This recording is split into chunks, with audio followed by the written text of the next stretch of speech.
ماشاءاللہ اکابرین علماء کرام اور مقرری حضرات کی فہرست ماشاءاللہ کافی طویل بھی ہے اور اساتذہ کرام اسٹیج پر تشریف لا چکے ہیں. بالخصوص ہمارے نیپال کے آبرو سمجھیے اور جناب حضرت مولانا عبدالعزیز صاحب صدر جمعیت علماء نیپال جو ہماری آن شان پہچان ہے. اس عمر میں بھی ماشاءاللہ ہم لوگوں کی حوصلہ افزائی کے لیے اس وقت وہ چل کے آ گئے. اللہ تعالیٰ سے میں دعا کرتا ہوں کہ اللہ حضرت کو عمر طویل سے نوازے، وہ بھی صحت کے ساتھ. اللہ تعالیٰ صحت کاملہ عاجلہ مستمرہ دائمہ عطا فرمائے. یہ وہ اکابر ہے، یہ علماء حضرات ہے میرے دوستو. آج اونچی اونچی جو ہستیاں چمکتی ہے، فیض ہے مدارس کا ٹوپیاں چمکتی ہے. ان کو کیا سمجھتے ہو؟ یہ نبی کے وارث ہے، ان کے دم قدم سے ہی بستیاں چمکتی ہے. آئیے میرے دوستو، وقت دیکھ رہا ہوں میری نگاہیں گھڑی پہ بھی ہے اور مقرری حضرات پہ بھی. میں جس مقرری تک پہنچنے کی جسارت کر رہا ہوں، مجھے امید ہے کہ انشاءاللہ آگے سے لے کر پیچھے تک ایک بھی شخص ایسا نہیں ہے جو انشاءاللہ وہ اٹھنے کی کوشش کرے گا. میں امید کرتا ہوں کہ انشاءاللہ آپ لوگ دعا میں شرکت کر کے جائیں گے. اللہ کی ذات سے یہی امید کرتا ہوں. آئیے بڑے ادب کے ساتھ ہم یہاں سے بڑی تیزی کے ساتھ مسافت طے کرتے ہیں اور اپنے سیتا مڑھی میں چلتے ہیں. سیتا مڑھی سے ضلع میں ایک گاؤں آبا پور، اور آبا پور کے بہت معتبر عالم دین اور محبوب العلماء جناب حضرت مولانا انوار اللہ صاحب فلک قاسمی دامت برکاتہم العالیہ تشریف رکھتے ہیں. میں بڑے ادب کے ساتھ ان سے گزارش کر رہا ہوں کہ حضرت تشریف لائے اور اپنی ایمانی عرفانی حقانی تقریر سے خابدہ قوم کو بیدار کرے. اس شعر کے ساتھ حضرت کا استقبال ہے کہ دلوں میں جستجو بڑھتی ہے اور تنویر ہوتی ہے. بولیے سبحان اللہ. دلوں میں جستجو بڑھتی ہے اور تنویر ہوتی ہے، سبھی مردہ دلوں میں زندگی تحریر ہوتی ہے. ارے دلائل جب یہ دیتے ہیں تو عقل دنگ رہتی ہے. ہمارے شیخ کی کچھ اس طرح تقریر ہوتی ہے.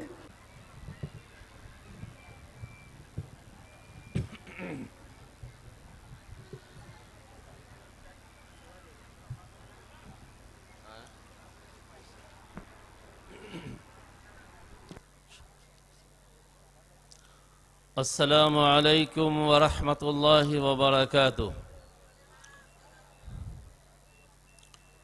الحمدللہ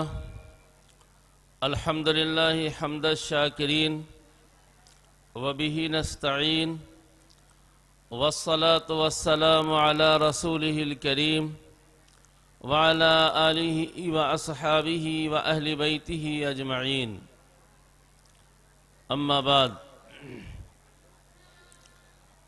برادران گرامی، بزرگان محترم، دینی بھائیوں، پردہ نشی ماؤں اور بہنوں، اسٹیج پر جلوہ افروز موقر حضرات علماء، مدارس کے اساتذہ، خصوصاً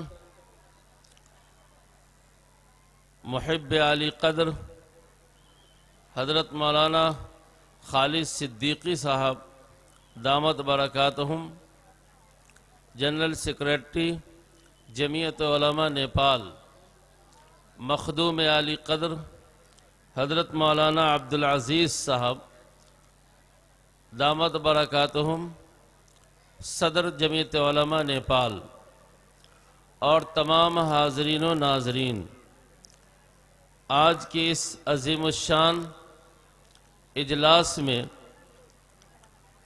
جو یہاں کے مدرسے کے منتظمین نے، حضرات اساتذہ نے اپنے مدرسے کے بینر سے، پلیٹ فارم سے ملت اسلامیہ کو اکٹھا کیا ہے اور دین کی نسبت پر، سماج کی اصلاح اور سدھار کے حوالے سے اور قرآن کریم کی عظمت اور حفاظ قرآن کے اعزاز کی مناسبت سے آج کی اس اجلاس کو منعقد کیا ہے.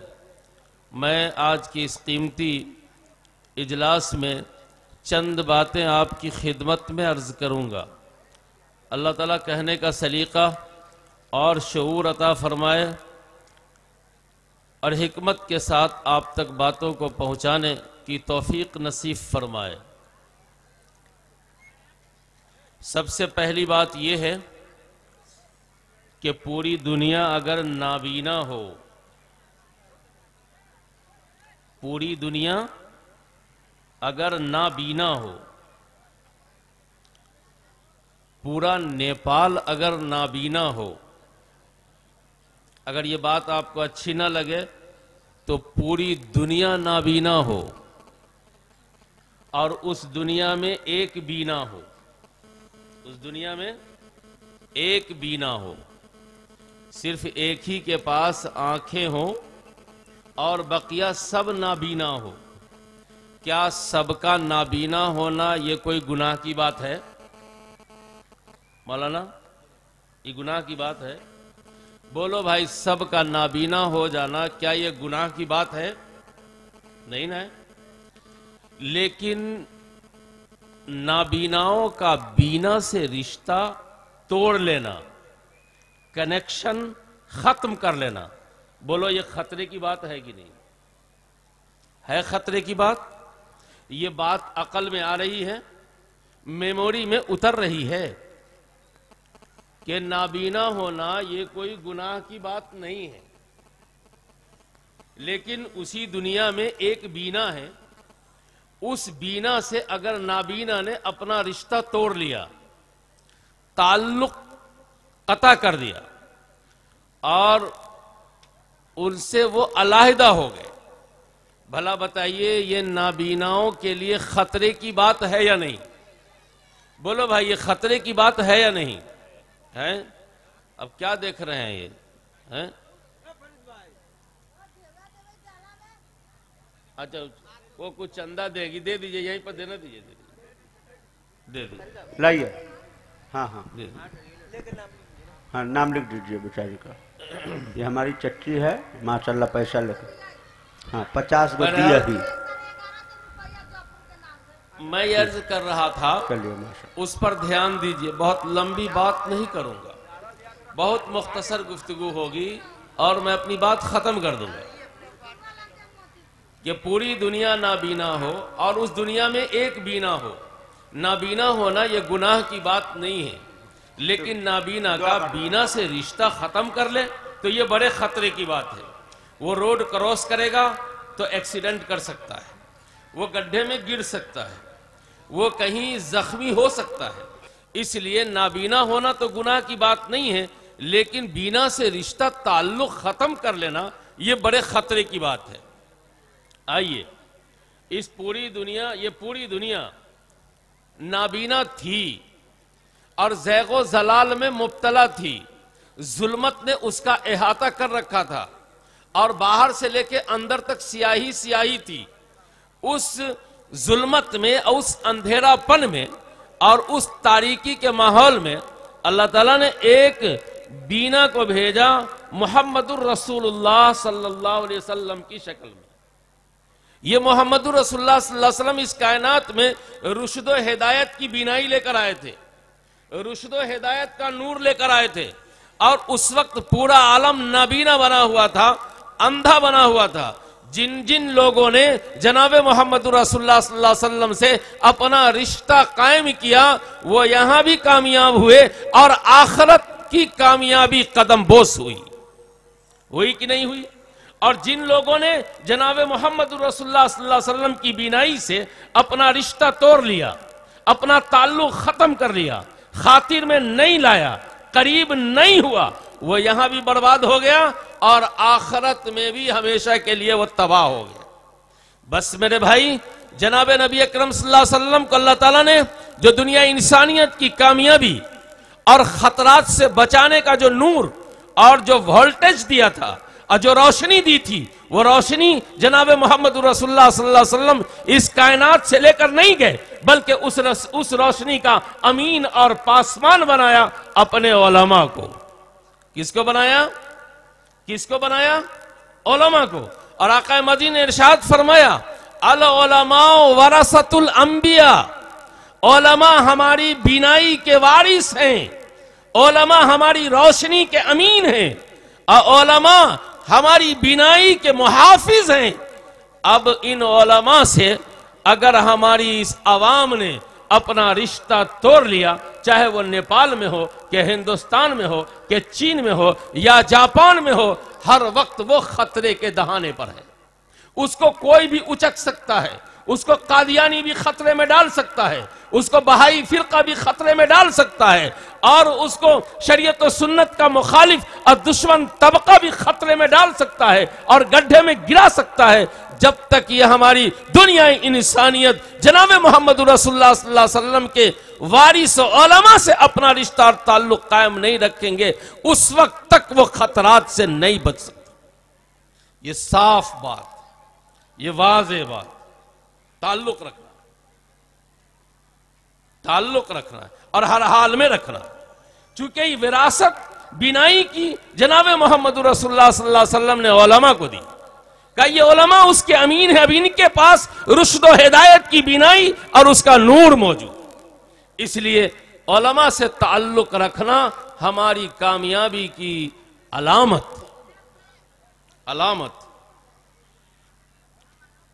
میں ایک واقعہ بڑی ذمہ داری کے ساتھ سناتا ہوں کہ اسی آسمان کے نیچے، اسی زمین کے اوپر ایک ملک ہندوستان اور ایک اندلس تھا، جو اب اسپین کے نام سے جانا جاتا ہے۔ دونوں ملکوں میں مسلمانوں کی حکومت تھی، عیسائیوں نے حکومت چھینی، جن سے حکومت لی گئی وہ مسلمان اور جس نے لی وہ عیسائی، لیکن ایک ملک سے اسلام بھی رخصت ہو گیا اور ایک ایک کر کے مسلمان بھی رخصت ہو گیا، ایک ایک کر کے۔ اور دوسرا ملک ہندوستان ہے، جہاں الحمدللہ اسلام بھی ہے اور مسلمان بھی ہے، اور پہلے سے زیادہ وہاں کا مسلمان ہرا بھرا ہے، پہلے سے زیادہ ہے۔ آخر کیا وجہ ہے؟ حکومت تو دونوں مسلمان کی تھی اور دونوں سے حکومت عیسائیوں نے لیا، لیکن ایک ملک سے اسلام بھی سرے سے نکل گیا اور مسلمان بھی ایک ایک کر کے ختم کر دیا گیا، اور دوسرا ملک ہندوستان ہے جہاں اسلام بھی ہرا بھرا ہے اور مسلمان بھی ہرا بھرا ہے۔ کیا بات، کیا بات! اس اندلس میں جو عیسائیوں کو کامیابی ملی، کیا صرف طاقت و قوت اور اس کی اجتماعیت کی بنیاد پر یہ قوت، یہ طاقت، یہ حوصلہ ان کو ہوا اور مسلمان وہاں سے ختم کر دیے گئے؟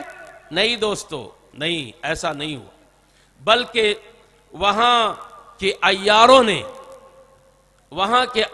نے بڑی عیاری سے علماء اور عوام کے درمیان خلیج پیدا کر دیا، اور ایسی خلیجیں پیدا کی کہ خود اس وقت خلیجی ملکوں میں اتنی خلیجیں نہیں ہیں، اتنی خلیجیں پیدا کی۔ علماء عوام کے اندر میں نہیں اور عوام علماء کے کہنے میں نہیں، امام کا عوام سے اور علماء کا عوام سے رشتہ ہی نہیں۔ نتیجہ یہ ہوا کہ باطل قوت کو اور فتنہ پروروں کو موقع ملا اور اسلام کو بھی مٹا دیا اس سرزمین سے اور مسلمان کو بھی مٹا دیا اس سرزمین سے۔ لیکن ہندوستان میں ایسا نہیں ہوا۔ ہندوستان میں وہاں کی عوام نے وہاں کے علماء سے اپنا رشتہ رکھا، اپنا تعلق رکھا، اس وقت بھی رکھا اور آج بھی ہے، اسی تعلق اور اسی رشتے کا نتیجہ ہے کہ وہاں اسلام بھی ہے اور وہاں مسلمان بھی ہے۔ لیکن کچھ عرصہ سے الیکٹرانک میڈیا سے لے کر پرنٹ میڈیا تک، کہیں محسوس طریقے پر اور کہیں غیر محسوس طریقے پر علماء اور عوام کے درمیان، مسلم عوام کے درمیان خلیج پیدا کرنے کی کوشش کی جا رہی ہے، اور دونوں کے درمیان نفرت کی ایک ایسی دیوار قائم کی جا رہی ہے کہ نہ وہاں کا مسلمان وہاں کے علماء کے ساتھ ہوں اور نہ وہاں کے علماء وہاں کی مسلم عوام کے ساتھ ہوں۔ اگر اس عیاری میں عیار کامیاب ہوتے ہیں تو دوستو وہ دن دور نہیں ہے کہ شاید پھر ہم کو اس زمین پر کوئی دوسرا اسپین دیکھنا نہ پڑے۔ اس لیے آج کے اس اجلاس سے یہ حقیر سراپا تقصیر آپ ملت اسلامیہ کے سرمایہ اور پونجیوں سے یہ گزارش کرتا ہے کہ ہم چاہے جیسے بھی ہیں اپنا رشتہ، اپنا تعلق علماء سے قائم رکھیں، علماء کے خلاف سازش نہ کریں، ایک حدیث میں آقا مدنی جناب نبی کریم صلی اللہ علیہ وسلم نے فرمایا اغدو عالمن او متعلمن او مستمعن او محبا، اے لوگو یا تو آپ عالم بنیے یا آپ متعلم بنیے، علم سیکھنے والے بنیے، یا نہیں تو علماء کی سننے والے بنیے، یا نہیں تو علماء سے محبت کرنے والے بنیے، اور پانچویں قسم نہ بنیے۔ اور پانچویں قسم یہ ہے کہ آپ علماء سے بغض رکھیں۔ اگر آپ نے علماء سے بغض رکھا تو یاد رکھیے کہ مقدر میں سوائے ہلاکت کے اور کچھ نہیں۔ جیسا کہ اندلس ہلاک ہوا، اسپین تباہ ہوا، برباد ہوا، اور وہاں سے اسلام بھی رخصت ہوا، مسلمان بھی رخصت ہوا، وہ دن پھر دوبارہ نہ آنے پائے۔ اس لیے جو لوگ جہاں کہیں کوشش کرتے ہیں، محنت کرتے ہیں علماء کے خلاف، تو ایسے لوگوں کی زبان کو بند کر دیے۔ آپ کس عالم کے خلاف بولتے ہیں؟ اس عالم کے خلاف جن کے پاس آپ کو زندہ میں تو جانا ہی ہے، مرنے کے بعد بھی وہ عالم آپ کے سینے کے پاس کھڑے ہو کر آپ کے مغفرت کی بھیک مانگیں گے۔ مرنے کے بعد بھی آپ کی باڈی کو علماء ہی کے پاس جانا، اور یہی نہیں، اتنا ہی پر بس نہیں ہے، بلکہ مر جانے کے بعد اور دنیا کے ختم ہو جانے کے بعد جب میدان مزید میں ہم اور آپ اکٹھا ہوں گے تو وہاں بھی آپ کو ان ٹیچروں کی، ان علماؤں کی ضرورت پڑے گی ضرورت۔ مولانا نے کہا نا کہ ہم ڈاکٹر نہیں بناتے، انجینئر نہیں بناتے ہیں، یہ سارے علوم اس پار کے ہیں، اس پار کے نہیں ہیں۔ اس پار کا علم اگر کوئی ہے تو وہ علم نبوی ہے، اس پار کا علم اگر کوئی ہے تو وہ علم الہی ہے، جو اس پار بھی رہبری کرتی ہے اور اس پار بھی رہنمائی کرتی ہے اور کرے گی۔ چنانچہ میدان مزید میں جب مسلمانوں کا جتھا جمع ہوگا اور اللہ کی طرف سے یہ سوال ہوگا کہ کیا کوئی ایسا بھی وعدہ میرا ہے جو میں نے اب تک پورا نہیں کیا، تو ساری عوام جو جنت میں جانے والی ہوگی یہ علماء کو دھکا دے گی اور کہے گی مولانا آپ تو ہمارے مولانا ہیں، آپ عالم ہیں، آپ حافظ ہیں، آپ قاری ہیں، بتائیے اللہ نے تو ساری نعمت دے دی، یہاں تک کہ میدان مزید تک پہنچا دیا، اور اب تو جنت میں ہم جانے والے ہیں، اب کون سی نعمت رہ گئی؟ تو وہاں یہی علماء قرآن پڑھ کر کے آپ کو جواب دیں گے رکو، اللہ کا ایک وعدہ باقی ہے۔ کیا ہے؟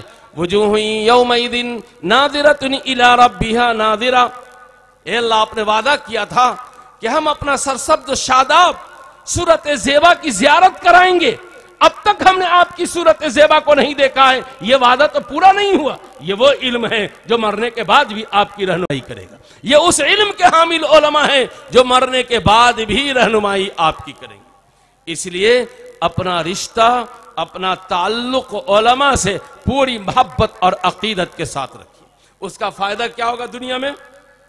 اس کا سب سے بڑا فائدہ یہ ہوگا کہ موت آپ کی کفر پر نہیں ہوگی، کہیں بھی مریں گے تو ایمان پر موت آئے گی، ایمان پر موت آئے گی۔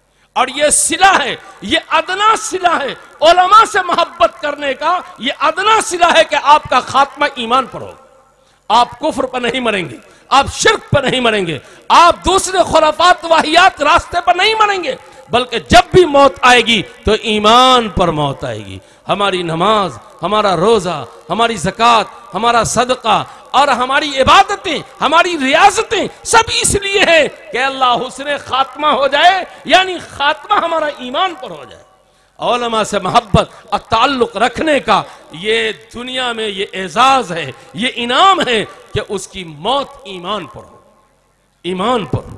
اور اگر ہم نے ایسا نہیں کیا اور دوسرے فتنہ پروروں کی نظر ہو گئے، کچھ نہیں کہا جا سکتا ہے، کچھ نہیں کہا جا سکتا ہے، کچھ نہیں کہا جا سکتا ہے۔ میرے بھائی، جناب محمد رسول اللہ صلی اللہ علیہ وسلم جو پوری دنیا انسانیت کے معلم اور محسن بنا کر بھیجے گئے، انہوں نے فرمایا ہے کہ علماء ہماری بینائی، ہماری روشنی اور ہماری دولت کے امین اور وارث، علماء وارث۔ میں آپ سے پوچھتا ہوں کہ آپ کے ملک میں کوئی بڑا ارب پتی، کھرب پتی ہو اور اس کے پاس ایک لڑکا ہو اور وہ ہو بالکل کاربن کاپی نہیں سمجھتے ہیں تو سمجھئے بالکل کالا پہاڑ، بالکل بلیک، بالکل کرکوا توا ہو توا، اور اس کا ہونٹ ٹھوڑ جس کو کہتے ہیں وہ ہو داڑھی پہ، اور اس کی ناک کا ایک سوراخ اس گال پہ اور دوسرا سوراخ دوسری گال پہ، اور اس کی آنکھ پیشانی پہ ہو، اور وہ ہو 3 فٹ کا، اس میں بھی ایک ہاتھ نہ ہو اور ایک پاؤں بھی نہ ہو، وہ کتنا بڑا کریہ المنظر ہوگا، ہوگا کہ نہیں ہوگا؟ لیکن وہ کھرب پتی باپ جب مرے گا اور وہ کھربوں روپے کی دولت چھوڑے گا، میں آپ سے پوچھنا چاہتا ہوں کہ کیا اس دولت کا وارث آپ کا خوبصورت بیٹا ہوگا؟ آپ کا خوبصورت بیٹا ہوگا؟ بولو نا بھائی، آپ کا خوبصورت بیٹا ہوگا، آپ کا حسین چہیتا بیٹا ہوگا، آپ کا ڈاکٹر انجینئر بیٹا ہوگا، آپ کا گوری چمڑی کا بیٹا وارث ہوگا؟ نہیں، کون ہوگا وارث؟ کون وارث ہوگا؟ کون؟ وہی کاربن کاپی، کون؟ وہی کاربن کاپی اس کا وارث ہوگا۔ اے لوگوں، میں جانتا ہوں کہ ہمارے صفوں میں کمی آئی ہے، کوتاہی آئی ہے، بہت کچھ ڈھیلا پن آیا ہے، بہت ساری کمزوریاں آئی ہیں، لیکن ان تمام کمزوریوں کے باوجود جناب نبی اکرم صلی اللہ علیہ وسلم نے ارشاد فرمایا کہ میری دولت اور میرے نور اور میری روشنی اور میری بینائی کا امین اور اس کا وارث ہمارے علماء ہیں، تو آپ کے پیٹ میں درد نہیں ہونا چاہیے بلکہ ان علماء کو مان لینا چاہیے۔ آپ کے گور میں بہت ڈاکٹر ہیں، آپ کے یہاں بہت سارے زمین ناپنے والے امین بھی ہوں گے کہ نہیں؟ اور ڈاکٹر ہی بہت ہیں، انجینئر بھی بہت ہیں، لیکن جب آپ کو جسم کا علاج کرانا ہوتا ہے تو ڈاکٹروں کی بھیڑ میں اچھا ڈاکٹر تلاش لیتے ہیں، امینوں کی بھیڑ میں اچھے امین کو تلاش کر لیتے ہیں، جب مقدمہ لڑنا ہوتا ہے تو وکیلوں کی بھیڑ میں اچھے وکیل کو تلاش کر لیتے ہیں۔ علماء ہے آپ کے ہاں، اگر ان کی بھیڑ ہے تو کیا اس بھیڑ میں آپ اچھے علماء کو نہیں تلاش کر سکتے؟ تعلق سب سے رکھیے، محبت سب سے رکھیے، لیکن جس طرح سے اپنا گھریلو ڈاکٹر رکھتے ہیں اسی طریقے سے ایمان اور روحانیت کی ترقی کے لیے فیملی عالم کو بھی رکھنا چاہیے، فیملی عالم کو بھی رکھنا چاہیے، فیملی عالم کو بھی رکھنا چاہیے۔ قرآن کریم میں اللہ تعالیٰ نے بڑی تاکید کے ساتھ اور وزنی طور پر فرمایا، انما یخشی اللہ من عبادہ العلماء، میرے بندوں میں علماء ہی مجھ سے ڈرتے ہیں۔ پتہ یہ چلتا ہے یہ غلطی کر کے بھی اللہ سے ڈرتے ہیں، یہ غلطی کر کے بھی اللہ سے ڈرتے ہیں، غلطی کر کے بھی اللہ سے ڈرتے ہیں، اس لیے کہ اللہ خود فرما رہا ہے کہ میرے بندوں میں علماء مجھ سے زیادہ ڈرتے ہیں۔ اس لیے میرے بھائیوں، میرے دوستوں، آج جو دنیا کے منظر نامے میں علماء سے آپ کو اور آپ کو علماء سے توڑنے کی کوشش کی جا رہی ہے، یہ دشمن عناصر کی سازش کو سمجھیے، اور موجودہ دور میں ہمارے اور آپ کے ملی اور اجتماعی اور مذہبی تشخص کو ڈائنامنٹ کرنے کے لیے یہ حربہ استعمال کیا جا رہا ہے، یہ حربہ استعمال کیا جا رہا ہے۔ اس لیے علماء سے اپنا تعلق رکھیے، ایک بات۔ دوسری بات ہے مدرسہ، جس کے لیے حضرت مولانا خالد صدیقی صاحب دامت برکاتہم نے بہت تفصیل سے آپ کو بتایا ہے۔ یاد رکھیے، نسبت سے شے عظیم ہوتی، مدرسے دنیا میں جہاں کہیں بھی ہیں اس کی نسبت صفہ سے ہے جو مدینہ منورہ میں ہے، جس کو جناب نبی اکرم صلی اللہ علیہ وسلم نے خود قائم فرمایا ہے۔ اور ایک بات اور یاد رکھیے کہ اللہ کے رسول نے اس مقام پر پہلے مسجد کی بنیاد ڈالا، بعد میں مدرسہ قائم کیا، لیکن مدرسے کی سطح کو اونچا کر دیا اور مسجد نبوی کی سطح کو نیچا رکھا ہے۔ نیچا جو حضرات گئے ہیں مدینہ، انہوں نے اپنی آنکھوں سے دیکھا ہوگا کہ نبی کا قائم کیا ہوا مدرسہ اونچا ہے اور نبی کا قائم کیا ہوا جو مسجد ہے وہ نیچی ہے، وہ نیچی ہے۔ اگر اس سمن پور میں مولانا کہاں گئے؟ کون؟ مولانا روشن صاحب کہاں ہے؟ محتمیم صاحب؟ مولانا رواب صاحب کہاں ہے؟ محتمیم صاحب کہاں ہے؟ اگر یہ مولانا اپنا مدرسہ یہاں کی مسجد سے اونچا بنا لے، ان کی خیریت نہیں رہے گی، نیپال میں خیریت نہیں رہے گی۔ ہم لوگ بہار میں اگر ایسا کر لیں تو وہاں بھی ہماری خیریت نہیں رہے گی. یہ پبلک نہیں رہنے دے گی, پبلک نہیں رہنے, بالکل نہیں رہنے دے گا. مولانا صاحب تو اپنا سسٹم کو اونچا کر لیا, اپنا سسٹم, یہ مولانا کا سسٹم ہے جی, کا اونچا کر لیا ہے. اے فقیر کے لکیر, ذرا دیکھو تو صحیح, مدینہ کی زمین پر نبی نے اللہ کے گھر کو نیچا رکھا ہے اور اپنے گھر کو اونچا رکھا ہے.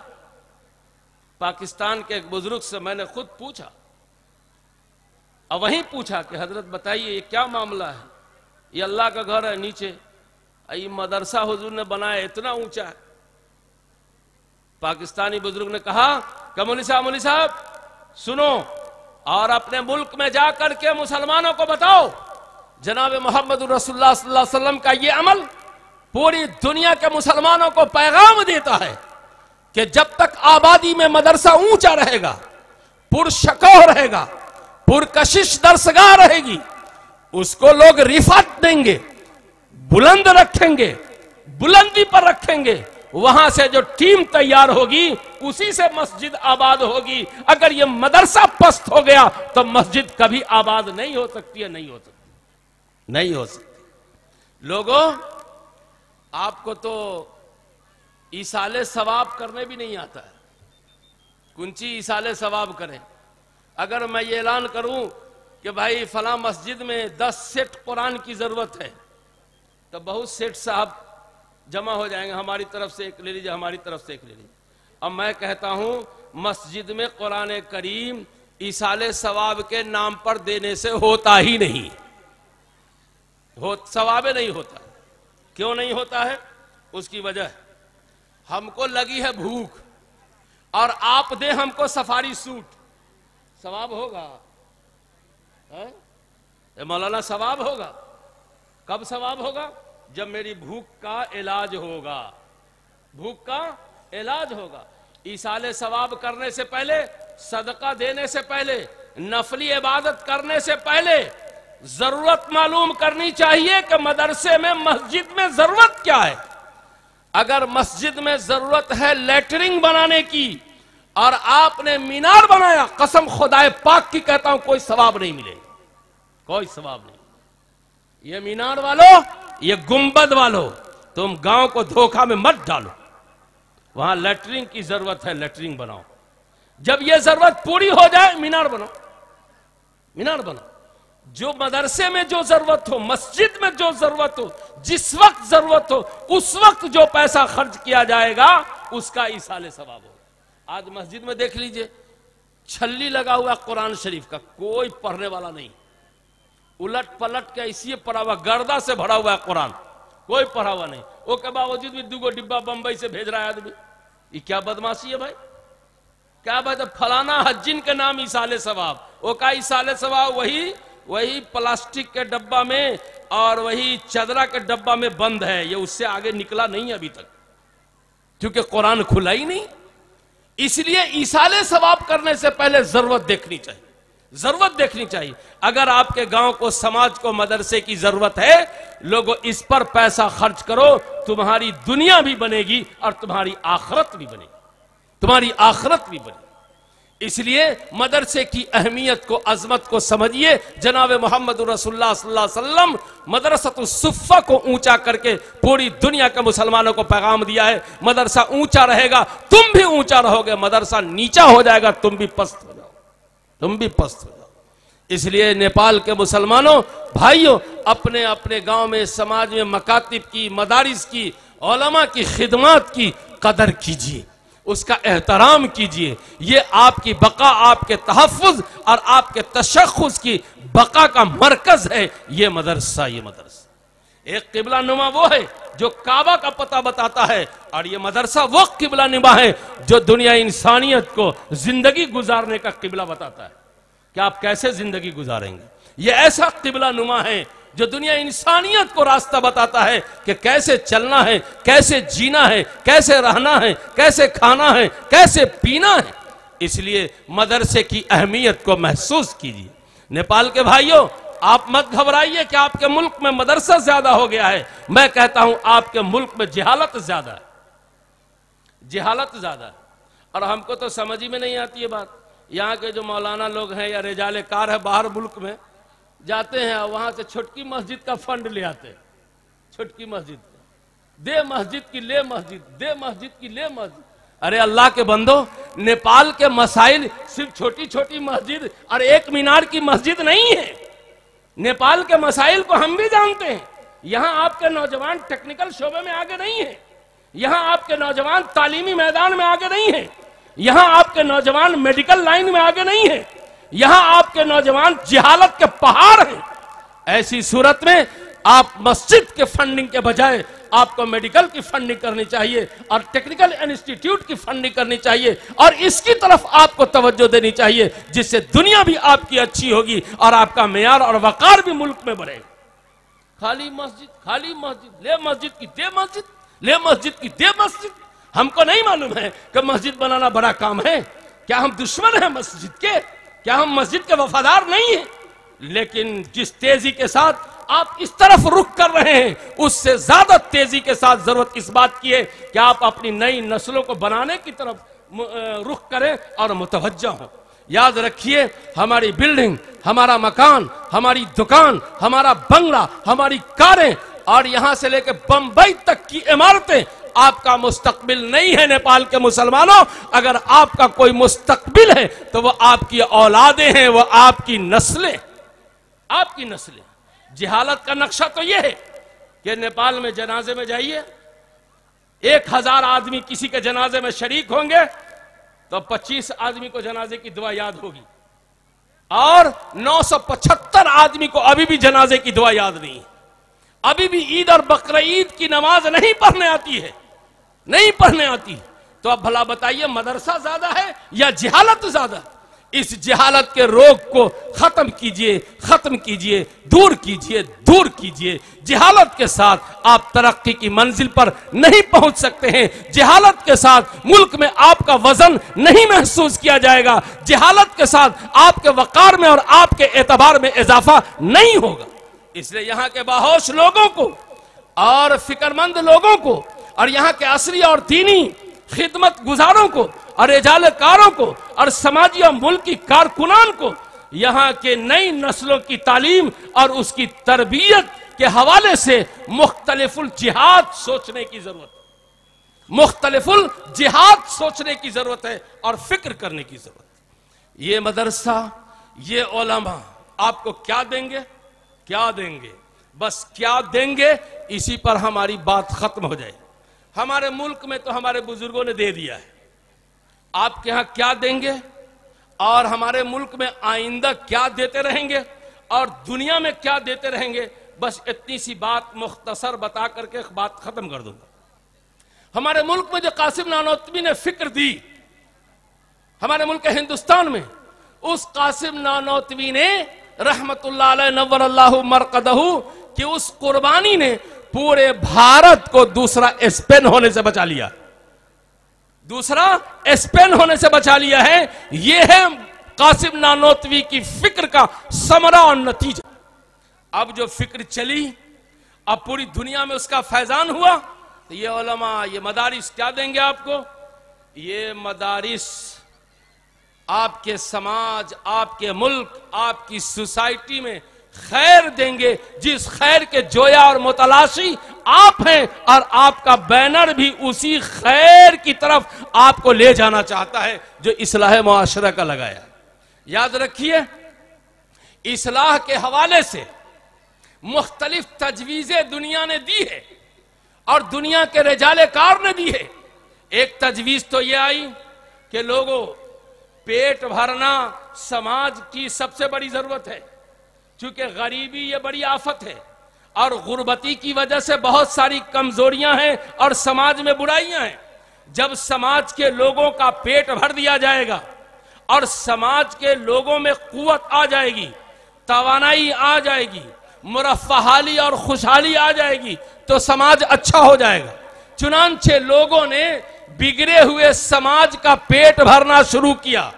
چنانچہ جو برائیاں, جو کمزوریاں اور جو غلطیاں کمزوری کے حالت میں تھی, پھٹے پرانے کپڑے میں تھی, بے بسی میں تھی, وہ کمزور انسان اور وہ سماج جب طاقتور بن گیا اور پیٹ اس کا بھر گیا تو لوگوں سماج میں برائی کو اور طاقت مل گئی اور قوت مل گئی. پیٹ بھر دینے سے سماج اچھا نہیں ہو سکتا ہے.